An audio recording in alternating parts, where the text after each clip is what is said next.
जय आराम दोस्तों, आज मैं आपको मेरे सुपर शंकर का लहसुन का खेत बताने जा रहा हूँ।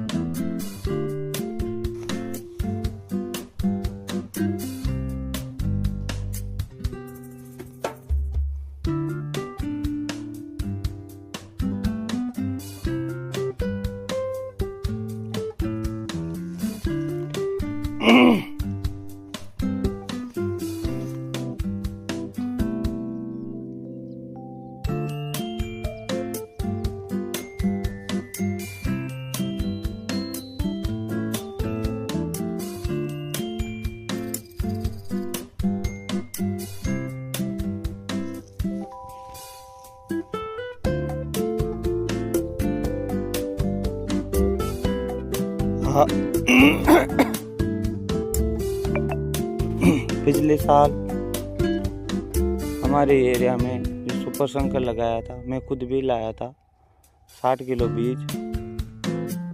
तो हमने वो बोया नवंबर के प्रथम पखवाड़े में, और लहसुन का कुछ भी उत्पादन नहीं हुआ। 60 किलो लाए थे और 3 क्विंटल के लगभग हमारे उत्पादन हुआ है। 3 क्विंटल से ज़्यादा उत्पादन नहीं हुआ। फिर इसका पता लगाया कि ये बुआई लेट थी, और उसमें हमने लोडिस जो सरसों मारने की दवा आती है, सरसों के खेत में जब लहसुन की बुआई करते हैं तो उसमें लोडिस छिड़कते हैं, उससे सरसों ख़त्म हो जाती है। तो हमने वो दवा भी की थी, इस कारण वो लहसुन नहीं बैठ पाया। लास्ट में फरवरी के अंत में उसके पत्ते झुलस गए और उसकी पैदावार अच्छी नहीं हुई। तो सब कहते हैं कि ये तो सबसे इसके बारे में जानकारी प्राप्त करी तो बताया गया कि 20 सितंबर से 10 अक्टूबर तक इसका सही समय होता है। तो इसी वजह से हम इस लहसुन को, सुपर शंकर को दोबारा खरीदा। हमने हमारा बीज नहीं लगाया।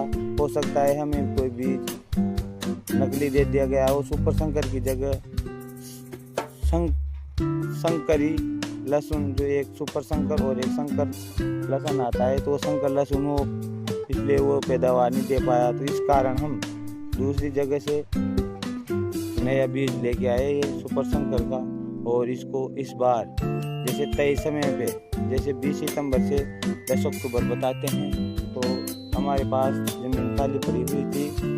तो हमने 5 क्विंटल बीज खरीद कर ये लगभग 4.5 बीघा में, 4.5 बीघा में ये पर्याप्त मात्रा में बिजाई की गई है इसकी।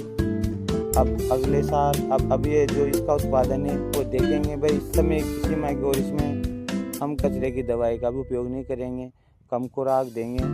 बोलते हैं कि ज़्यादा खुराक नहीं देनी पड़ती है और हल्की ज़मीन में भी हो जाता है। तो बस इसका पूरे वर्ष यही प्रयोग करेंगे, इसमें कम खुराक देंगे, कचरे की दवा न करेंगे, सही समय पे बोया है। तो फिर इसका क्या उत्पादन आता है, ओरिजिनल उत्पादन का पता मैं आपको बताता रहूँगा कि मेरे लहसुन की क्या दशा है। अभी बताए कि अभी ये बुआई करने के बाद प्रथम सिंचाई करते हैं, तो प्रथम सिंचाई करते ही कुछ पोती जो कली होती है उसने जड़ें प्रारंभ कर दी है। इसका मतलब अंकुरण क्षमता तो ठीक है इसकी। अब देखते हैं क्या होता है आगे। और ये ज़मीन जो मैंने इसमें बुआई कर रखी है, सुपर शंकर लहसुन की बुआई उसी ज़मीन में की है जिसमें मैं लगातार 2 साल से दूसरा देसी लहसुन लगाता आ रहा हूँ, उसमें इसकी बिजाई की है। तो बोलते हैं ना कि ये तो हल्की ज़मीन में भी हो जाता है, बार बार लहसुन की जाने वाली ज़मीन में भी हो जाता है। इसके प्रैक्टिस करने के लिए मैंने इसको इसी ज़मीन में 2 वर्ष से लगातार मैं देसी लहसुन बो रहा था, और इस साल भी मैंने इसको सुपर शंकर को बोया है। और यदि अच्छा उत्पादन देता है तो भविष्य के लिए हमारे पे बहुत अच्छा बीज साबित होगा ये। और ये हल्की ज़मीन में नहीं हो पाता है तो वो भी पता लग जाएगा। और मैंने समय पर 28 सितंबर को इस लहसुन की बुआई की है, और 29-30 सितंबर को सिंचाई भी कर दी है। तो सही समय है, कोई गलत समय नहीं है। तो दोस्तों मैं इसका यही प्रयोग देखना चाहते थे, और अब आगे आने वाले समय में इसकी पूरी जानकारी देता रहूँगा। भाई कैसा लहसुन है, कैसे ग्रोथ कर रहा है, मैंने इसमें क्या डाला है अभी। तो ठीक है दोस्तों, अब आगे अगले वीडियो में बताएंगे क्या स्थिति है।